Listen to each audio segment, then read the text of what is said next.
नमस्कार, मी पंढरनाथ ठोंबरे आपलं स्वागत करतो। चॅनल नक्की सबस्क्राईब करा आणि आपल्या प्रतिक्रिया ही नक्की कळवा अशी विनंती करतो। गेल्या 2-3 महिन्यापासून राज्याचे राष्ट्रवादी काँग्रेसचे मंत्री धनंजय मुंडे खूप मोठ्या प्रमाणावर चर्चेत आहे। त्यांचे समर्थक वाल्मिक कराड यांना खंडणी प्रकरणी आणि मसाजोगचे सरपंच संतोष देशमुख यांच्या हत्ये प्रकरणात संशयित म्हणून मोक्का लागलेला आहे आणि त्यांची जी टोळी आहे ती सध्या पोलिसांच्या ताब्यात आहे। असे असतानाही धनंजय मुंडे हे एका जबाबदार अशा पदावर राज्याच्या बसलेले आहेत। त्यांची उचलबांगडी करावी, त्यांचा राजीनामा घ्यावा अशी मागणी सर्व स्तरातून सर्व समाजातून होत असताना हा राजीनामा दिला जात नाही। त्याला पक्षश्रेष्ठीचंही पाठबळ आहे। दोषी आढळल्याशिवाय आम्ही धनंजय मुंडे यांचा राजीनामा घेणार नाही असं एक मत पक्षश्रेष्ठीकडून व्यक्त केलं जातं। मात्र धनंजय मुंडे यांची जी प्रतिमा आता मलिन झाली लोकांसमोर आली आहे ही सुरुवातीपासूनच अशी होती का असा एक सवाल उपस्थित होतोय। याला कारणही असं ठरलं की धनंजय मुंडे यांच्यावर आता सर्वच प्रकरणात गंभीर आरोप होत असताना जमीन लाटण्याचं प्रकरण असो, खंडणी प्रकरण असो, विमा घोटाळा असो, पवनचक्कीचं प्रकरण असो, त्यांची बायको करुणा शर्मा यांचं एक प्रकरण असो, अशा चहूबाजूने त्यांच्यावर आरोप होत असताना धनंजय मुंडे राजीनामा देत नाही। ते सर्वात जास्त असे टीकेचे धनी ठरलेले आहेत। आतापर्यंत अनेक नेत्यावर आरोप झालेले आहे आणि त्यांनी राजीनामा दिलेला आहे। मात्र धनंजय मुंडे हे एकमेव मंत्री आहेत ज्यांना सर्व स्तरातून आरोप होत असतानाही धनंजय मुंडे आता अद्यापपर्यंतही राजीनामा द्यायला तयार नाही। ते गेल्या काही वर्षापासून राजकारणात आहे। सुरुवातीला त्यांनी जिल्हा परिषदेच्या मेंबरपासून स्वर्गीय गोपीनाथ मुंडे यांच्या नेतृत्वाखाली राजकारणाला सुरुवात केली, जिल्हा परिषद सदस्य, उपाध्यक्ष आणि त्यानंतर त्यांना विधानसभेचे वेध लागले होते।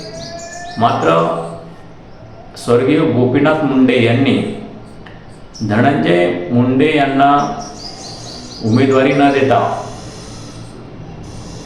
त्यांची मुलगी पंकजा मुंडे यांना विधानसभेची उमेदवारी दिली आणि आपला वारसदार म्हणून धनंजय मुंडे यांची निवड न करता पंकजा मुंडे यांची केली।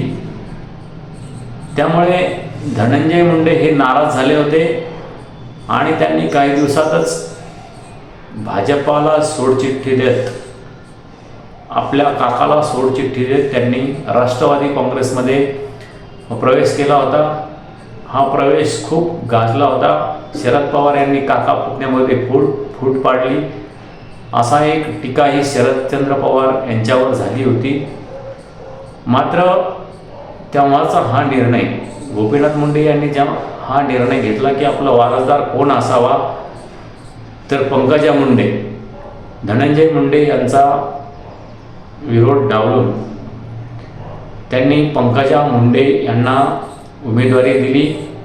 हे आताची परिस्थिती पाहताना स्वर्गीय गोपीनाथ मुंडे यांनी योग्य निर्णय घेतला आहे का हे आताच्या परिस्थितीवरून आपल्याला बघावयास मिळते। कारण धनंजय मुंडेवर सध्या जे आरोप होत आहेत, प्रचंड प्रमाणात त्यांच्यावर आरोप होत आहेत। कृषी विभाग असो, पीक विमा असो, अनेक प्रकरणावर त्यांच्यावर आरोप होत असताना त्यांनी मात्र या आरोप फेटाळल्याचे आपल्याला दिसून येतात आणि ते आता चौकशीच्या फेऱ्यामध्ये सध्या आहेत। त्यांच्यावर आरोप सिद्ध झाल्यानंतर त्यांना आपल्या पदाचा राजीनामा द्यावा लागणार हेही निश्चितच आहे।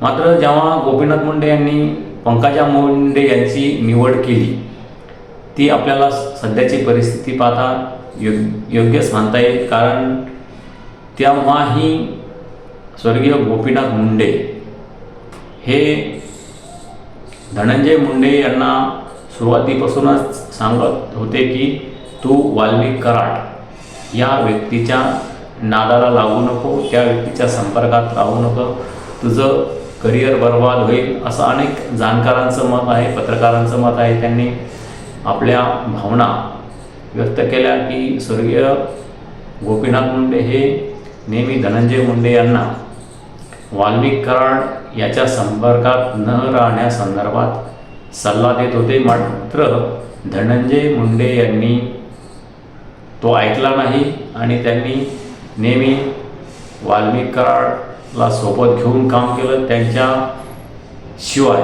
वाल्मिक कराडशिवाय धनंजय मुंडे यांचं पानही हलत नाही, असं एक वक्तव्य भाजपच्या मंत्री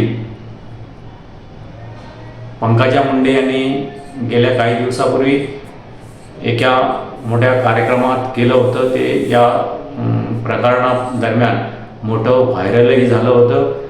त्यामुळे जे वाल्मिक कराड आणि धनंजय मुंडे यांचं नातं किती घट्ट आहे ते त्यांच्या बहिण असलेल्या पंकजा मुंडे यांनी जगासमोर आणलं, महाराष्ट्रासमोर आणलं. आणि धनंजय मुंडे यांनीही वाल्मिक कराड हे आपले समर्थक आहेत, त्यांचे माझे जवळचे संबंध आहेत, तेही त्यांनी मान्य केलं. आणि हाच वाल्मिक कराड खंडणी प्रकरणात आढळला. त्याच्याजवळ हजारो कोटीची प्रॉपर्टी वाल्मिक कराड यांच्याकडे आढळली. त्यामुळे हे प्रकरण आता खूपच खोलात जाऊन बघितल्यास यामध्ये अनेक गुंतागुंती वाढत चालल्या आहे आणि धनंजय मुंडे यामध्ये यांचे पाय खोलात गेल्याचं आपल्याला दिसून येत आहे. कारण अनेक प्रकरणं त्यांचे भ्रष्टाचाराच्याही समोर येत आहेत, खंडणी प्रकरणंही समोर येत आहेत. आणि या सर्व प्रकरणात आता धनंजय मुंडे यांचा राजीनामा निश्चित मानला जातोय. मात्र पक्षश्रेष्ठीच्या आणि राज्याचे देवेंद्र फडणवीस मुख्यमंत्री यांचा पाठिंबा असल्यामुळे, त्यांचं समर्थन धनंजय मुंडे यांच्यासोबत असल्यामुळे अनेक आरोप होत असतानाही त्यांना अद्यापपर्यंत राजीनामा द्यावा लागलेला नाही, हे तेवढेच सत्य आहे. मात्र स्वर्गीय गोपीनाथ मुंडे यांनी गेल्या काही वर्षापूर्वी 20-25 वर्षापूर्वी जो निर्णय घेतला की आपला वारसदार हा धनंजय मुंडे न राहता गोपीनाथ मुंडे यांची मुलगी पंकजा मुंडे, ज्या सध्या आता मंत्री पदावर आहेत, त्यांना त्यांनी वारसदार म्हणून पुढे केलं.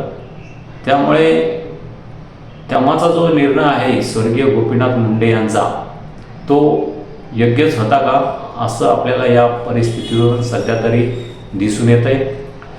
तुम्हीही तुमची प्रतिक्रिया नक्की कळवा की धनंजय मुंडे हे संगतीमुळे बिघडले का, आणि धनंजय मुंडे यांना विधानसभेची जी उमेदवारी आहे ती गोपीनाथ मुंडे यांनी नाकारली, तेही योग्यच होते का.